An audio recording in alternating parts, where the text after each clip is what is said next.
ವೀಕ್ಷಕರೇ, ಶಿವಮೊಗ್ಗ ಜಿಲ್ಲೆಯಲ್ಲಿ ಖಾಲಿ ಇರುವಂತಹ ಗೃಹ ರಕ್ಷಕ ದಳದ ವಿಭಾಗದಲ್ಲಿ ಮಹಿಳಾ ಮತ್ತು ಪುರುಷ ಅಭ್ಯರ್ಥಿಗಳಿಗೆ ಖಾಲಿ ಇರುವಂತಹ ವಿವಿಧ ಹುದ್ದೆಗಳಿಗೆ ಅರ್ಜಿಯನ್ನು ಕರೆದಿದ್ದಾರೆ. ಈ ಒಂದು ಹುದ್ದೆಗಳ ಬಗ್ಗೆ ಸಂಪೂರ್ಣ ಮಾಹಿತಿಯನ್ನು ನಿಮಗೆ ತಿಳಿಸ್ಕೊಡ್ತೀನಿ.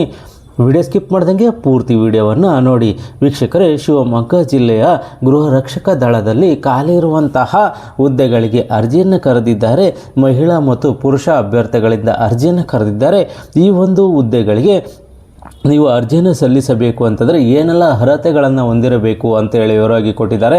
ಅದನ್ನು ನಾವು ನೋಡೋದಾದರೆ, ಭಾರತೀಯ ಪ್ರಜೆಯಾಗಿರಬೇಕು, 19ರಿಂದ 45 ವರ್ಷಕ್ಕಿಂತ ಒಳಗಡೆ ಇರೋರು ಅರ್ಜಿಯನ್ನು ಸಲ್ಲಿಸಬಹುದಾಗಿರುತ್ತದೆ.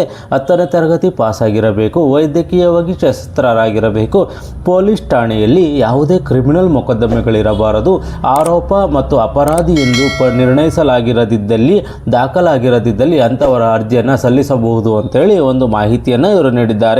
ಈ ಒಂದು ಹುದ್ದೆಗಳಿಗೆ ಅರ್ಜಿಯನ್ನು ಸಲ್ಲಿಸೋದಕ್ಕೆ ಯಾವ ರೀತಿ ಅರ್ಜಿಯನ್ನು ಸಲ್ಲಿಸಬಹುದು ಅಂತೇಳಿ ನಾವು ನೋಡಿದ್ರೆ, ಮೊದಲು ಈ ಒಂದು ಗೃಹ ರಕ್ಷಕ ಕಾರ್ಯಾಲಯದಲ್ಲಿ ಹೋಗಿ ಅರ್ಜಿಯನ್ನು ತಗೋಬೇಕು. ಅರ್ಜಿಯನ್ನು ತಗೊಂಡು ಅದನ್ನು ಫಿಲ್ ಮಾಡಿ ಆ ದಾಖಲೆಗಳನ್ನು ನೀವು ಸಲ್ಲಿಸ್ಬೋದಾಗಿರುತ್ತದೆ.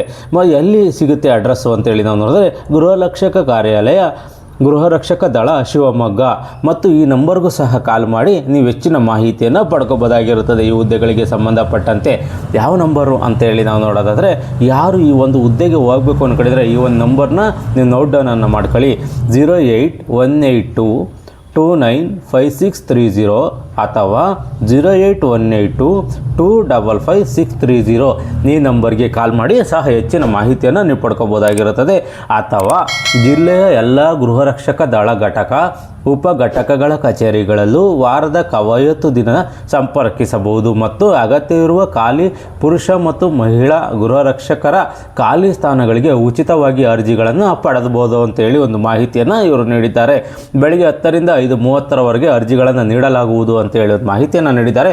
ಈ ಒಂದು ಅರ್ಜಿಗಳನ್ನು ಫಿಲ್ ಮಾಡಿ ನೀವು ಯಾವ ದಿನಾಂಕದೊಳಗಾಗಿ ಕೊಡಬೇಕು ಅಂತೇಳಿ ನಾವು ನೋಡೋದಾದರೆ, ಕೊನೆಯ ದಿನಾಂಕ 3/2/2026ನೇ ತಾರೀಕೊಳಗಾಗಿ ಈ ದಾಖಲೆಗಳನ್ನು ನೀವು ಸಲ್ಲಿಸ್ಬೋದಾಗಿರುತ್ತದೆ.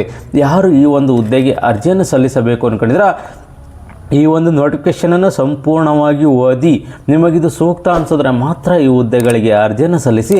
ಅರ್ಜಿ ಸಲ್ಲಿಸೋದಕ್ಕೆ ಕೊನೆಯ ದಿನಾಂಕವರೆಗೂ ಕಾಯೋಕ್ಕೋಗ್ಬಿಡಿ, ಮುಂಚಿತವಾಗಿ ಅರ್ಜಿಯನ್ನು ಸಲ್ಲಿಸಿ. ಈ ಒಂದು ಮಾಹಿತಿ ನಿಮಗೆ ಇಷ್ಟವಾದರೆ ಸಬ್ಸ್ಕ್ರೈಬ್ ಮಾಡಿ, ಶೇರ್ ಮಾಡಿ ಮತ್ತು ಲೈಕ್ ಮಾಡಿ.